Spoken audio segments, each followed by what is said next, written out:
Oke, assalamualaikum warahmatullahi wabarakatuh.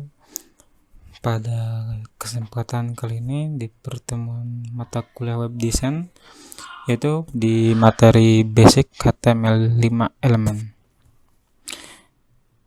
Kita akan bahas beberapa poin tentang basic HTML5 elemen. Yang pertama dari itu ada HTML versus HTML5.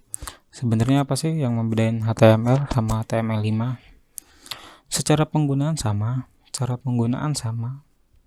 cuman yang membedakan itu di HTML5 itu dia lebih ringkas, lebih mudah lah, lebih memudahkan developer dalam membuat aplikasi. HTML dan HTML5 sama-sama bahasa markup yang menjadi salah satu dasar pembuatan website. HTML bukan bahasa pemrograman karena pada dasarnya bahasa pemrograman itu bertugas mengolah input data dengan logika yang telah ditetapkan, atau dengan kata lain, bahasa pemrograman itu adalah suatu bahasa yang memiliki proses untuk mengolah data di dalamnya, di dalam bahasa pemrograman tersebut. Nah, HTML itu merupakan bahasa markup yang ditulis untuk memberikan struktur pada sebuah halaman website, kayak kerangka kurang lebihnya.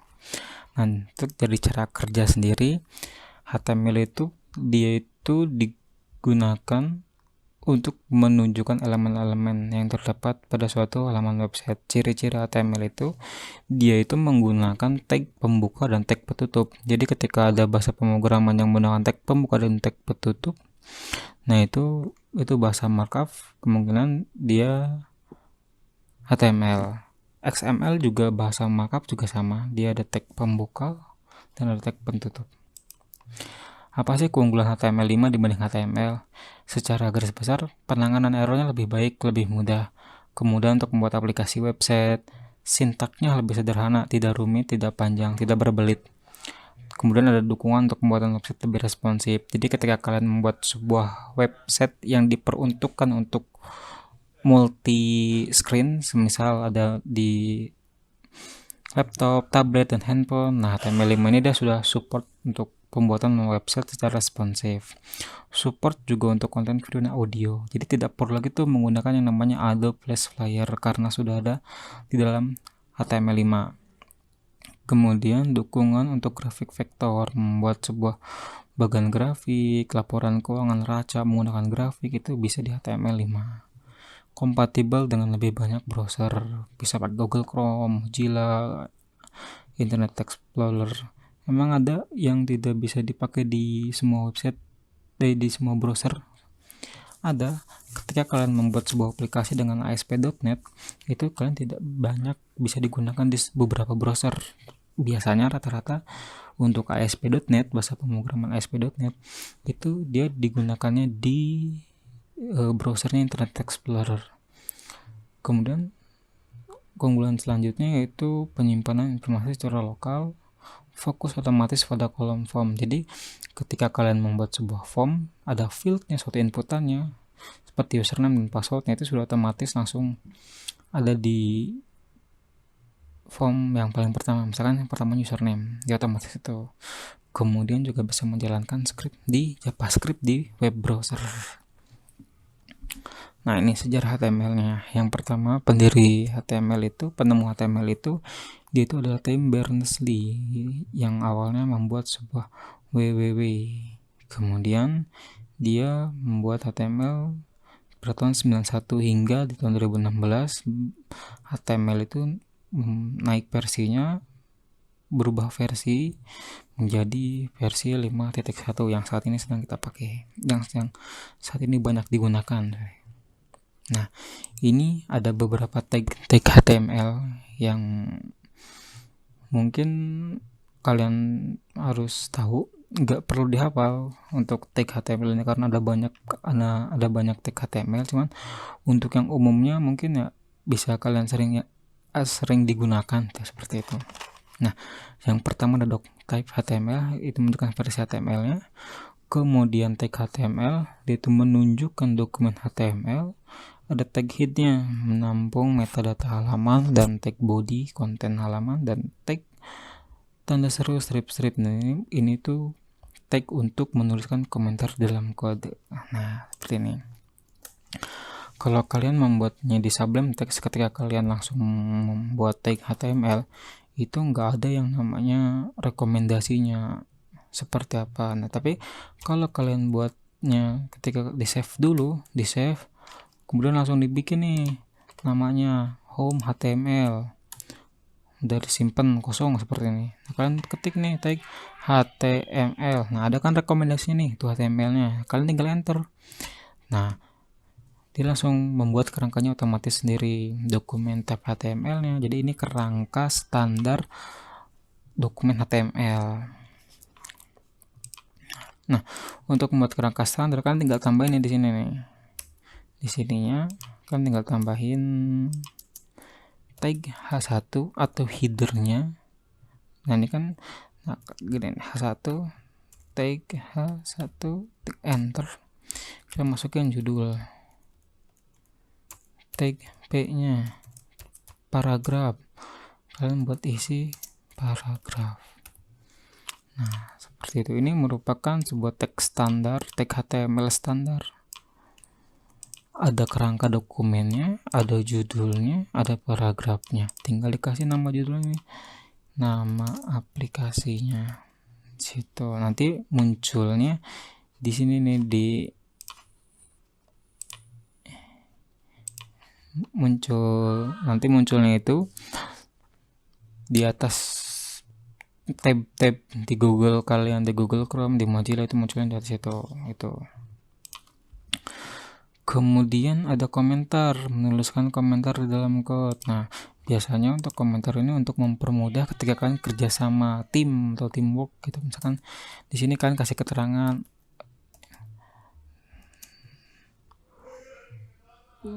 misalkan untuk membuat judul.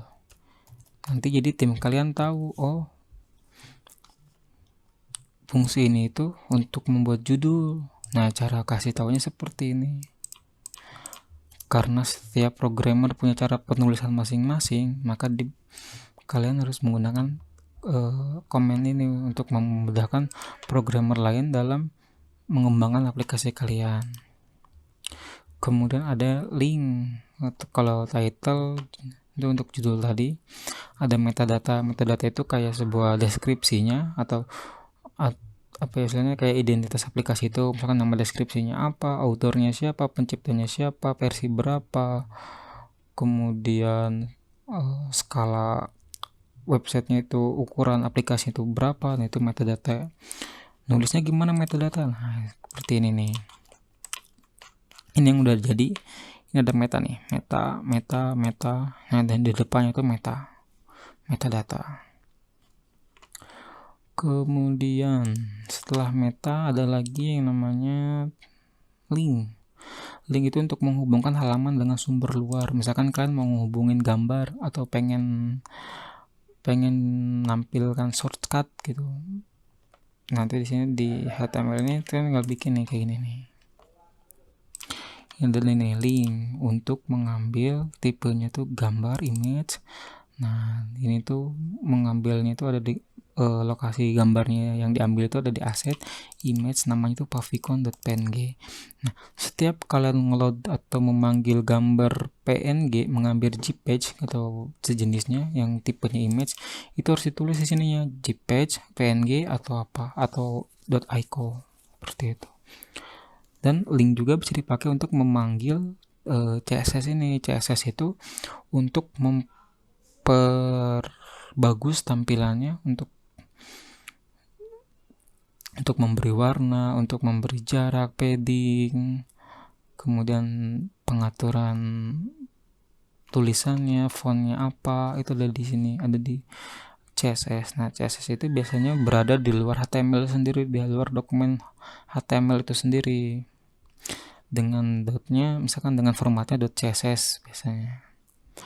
Nah, nanti kan tinggal panggil di sini link, relnya style sheet. Nah, alamatnya ada di mana, tipenya text.css. Seperti itu.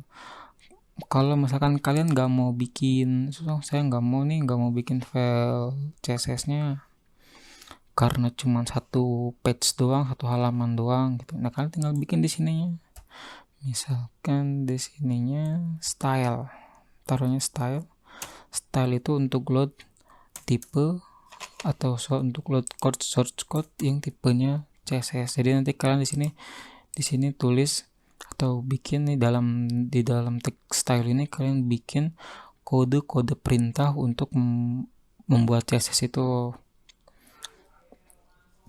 Selain bikin CSS, di sini juga bisa bikin yang namanya JavaScript.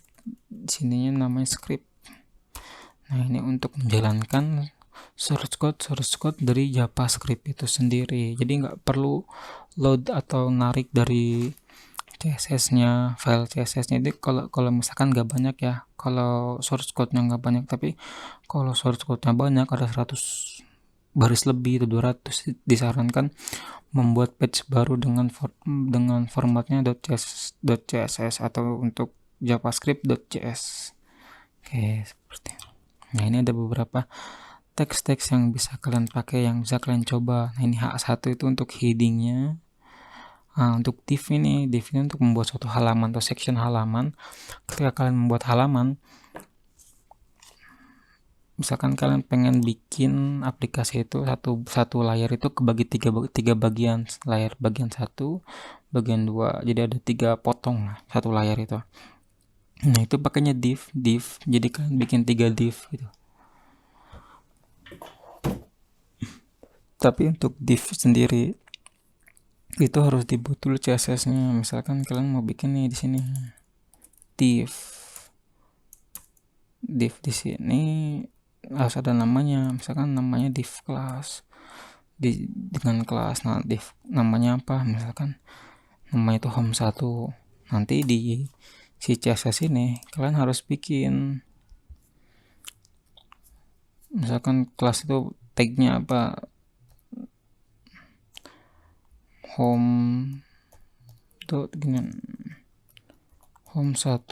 Nah, itu nanti kan di sini kalian bikin nih home 1 itu dia tuh tampilannya kayak gimana sih, backgroundnya, yang ada background colornya atau font size-nya, mau ukurannya berapa, font style-nya mau bold atau underline atau italic atau seperti gimana. Nah, itu di sini diaturnya di CSS itu sendiri. Tuh.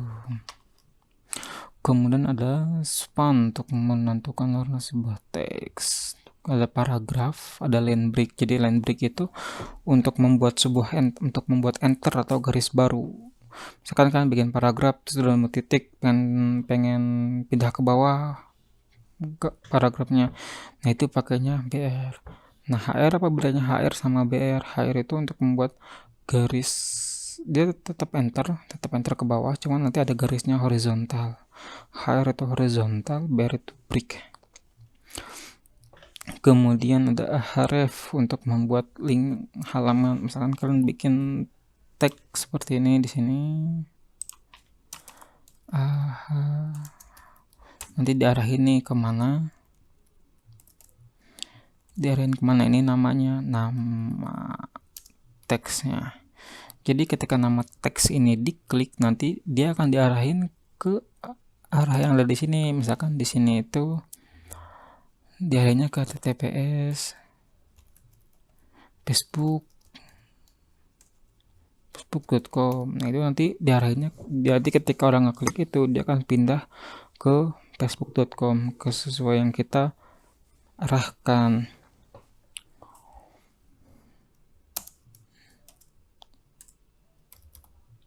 Nah, ada lagi atribut dari href itu target. Target itu ada yang namanya blank. Ketika blank itu nanti pas orang ngeklik, dia nanti bikin new tab baru. Seperti itu.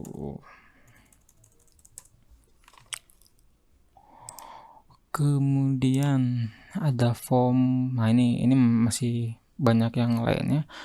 Kalian bisa nanti dibaca satu atau dipraktekkan, silahkan sama kalian.